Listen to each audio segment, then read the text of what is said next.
US President Donald Trump is in a fix now. He doesn't quite know how to respond to Iran embarking on a journey of nuclear ambiguity, at least for the foreseeable future.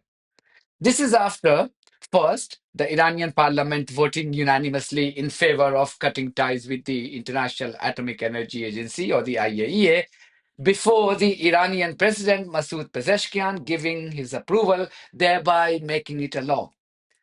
Soon, the disgraced IAEA was forced to quickly get its compromised inspectors out of the country. You can watch my video on this here. Trump, who is inviting bloodthirsty terrorist Benjamin Netanyahu into the White House as his special guest tomorrow, was asked about the recent development coming out of Iran. This is what he had to say. What do you want to hear from Prime Minister Netanyahu on Monday in your meeting? Well, we're going to have a meeting on Iran, obviously. You know, the success, that was a great success. And blown to pieces, the whole nuclear thing. I would say it's set back permanently. If they were going to do it again, they might as well start in a different location because that location is totally demolished. They could start, but I would think they'd have to start in a different location. But if they did start, there'd be a problem. We wouldn't allow that to happen. Mr. President, follow up. Mr. President, Iran has not agreed to inspections. Iran has not agreed to inspections. Iran has not agreed to give up their nuclear enrichment. Is the ceasefire premature? Well, you're saying they haven't agreed. Let's see what it is. They want to meet with me, so if they haven't agreed, then we're not going to have a very successful. Trump was speaking to reporters on board Air Force One. He also said that Iran had not agreed to inspections of its nuclear program or to giving up enriching uranium. But before boarding Air Force One, Trump also expressed his optimism about adding more countries in the Middle East to the Abraham Accord, thereby normalizing diplomatic ties with the settler colony of Israel. There are reports now that 4 countries, including Saudi Arabia and Syria, could normalize relations with Israel, even though Saudi Arabia has publicly stated that it wouldn't sign the Abraham Accord until there is a tangible plan for the creation of the independent state of Palestine. But I wouldn't be surprised if Saudi capitulates to US pressure in days, weeks, and months to come. There's a report that you held a secret meeting today with a Saudi official. Are you any closer on expanding the Abraham Accords? Any news from that? Yeah, we are. It's one of the things we talked about, the Abraham Accords. Now that Iran has been taken out in terms of a nuclear threat, and they have been completely taken out, at least for a very long time, I think a lot of people are going to be joining the Abraham Accords. You have 4 great countries already, but we're going to have a lot of people, I think, joining the Abraham Accords. The problem with Trump and war criminal Netanyahu is that they have repeatedly claimed to completely obliterate Iran's nuclear program and its enriched uranium. But Iran has stunned them by cutting ties with the IAEA, something they were not expecting.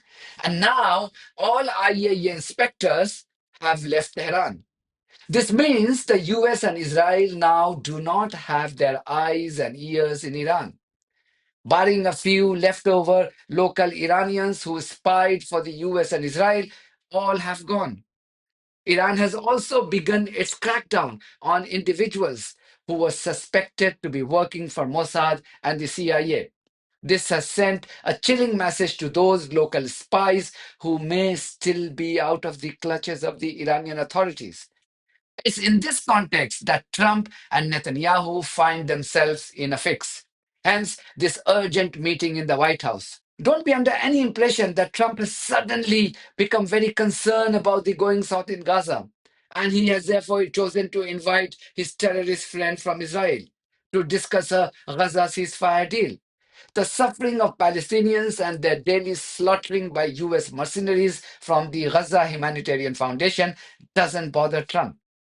No wonder he has allocated millions of additional dollars to fund this rogue entity. So, Haaretz newspaper last week reported that Israel's military advocate general has ordered an investigation into possible war crimes over allegations that Israeli forces deliberately fired at Palestinian civilians near Gaza aid distribution sites. These are the ones that GHF does, as you know. And then today, Israeli military acknowledged that Palestinian civilians were harmed at these aid distribution centers. So I'm wondering, in light of these assessments, is the administration going to rethink allocating that money to GHF?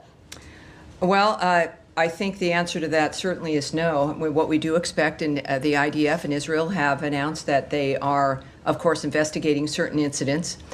It is a good time for a reminder here that Hamas is responsible for the current situation in Gaza.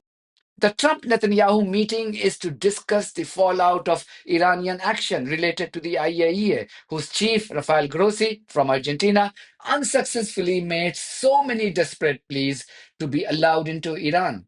He even issued a veiled threat and audaciously claimed that the international treaties superseded Iran's parliament. Now, it seems even Grossi has told Trump and Netanyahu that he was in no position to provide the help that he could do in the guise of inspecting Iran's nuclear facilities in the past. This new era of nuclear ambiguity has clearly left Trump and Netanyahu in a great deal of discomfort. There is no bigger pain for you than to not be able to assess strength and weaknesses of your enemy. Meanwhile, China has once again spoken for Iran as its foreign minister called out the EU countries' warmongering conduct during the Iran-Israel conflict.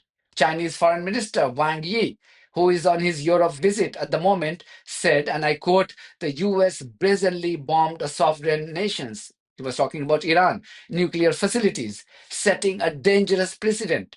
If this triggers a nuclear disaster, the whole world will bear the consequences. If national strength alone determines right and wrong, where are the rules? Where is justice? So-called strength won't bring true peace. It risks opening Pandora's box. Are weaker nations, especially smaller ones, just to be served up on the table, left to the mercy of others?" End quote. 美国悍然轰炸一个主权国家的核设施，更是开创了恶劣的先例。如果引发核灾难，全世界将为此买单。如果仅由实力来判断对错，规则何在？公理何在？实力带不来真正的和平，很可能会打开潘多拉的盒子。缺乏实力的国家，尤其是中小国家，如何自处？难道他们只能被端上餐桌，只能任人宰割吗？ On the other hand, Tehran has invited a group of international journalists to show the war crimes committed by Israel during its illegal military adventurism against Tehran. This is the Sky News reporter reporting from inside the Evin prison in Tehran, which was bombed by Israel along with a hospital inside the prison premises. We've been brought to one of the most secret places in Iran, somewhere we'd never be allowed anywhere near normally, let alone film. As you can see, sign up there above that guard post, no photo. These are the gates to the notorious Evin prison.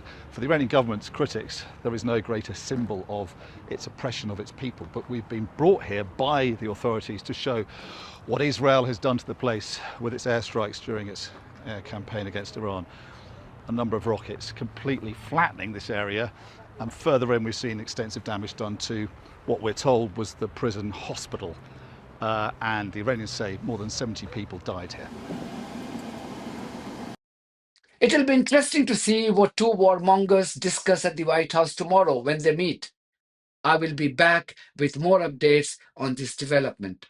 That's it from me. Thank you very much for your support of this platform and our journalism on buymeacoffee.com and Patreon. If you too think that our journalism is worth supporting, then you too should consider becoming part of it. Details are there in the description of this video. In the meantime, if you haven't subscribed to my channel, please do so, because that's one of the many ways you can support independent journalism.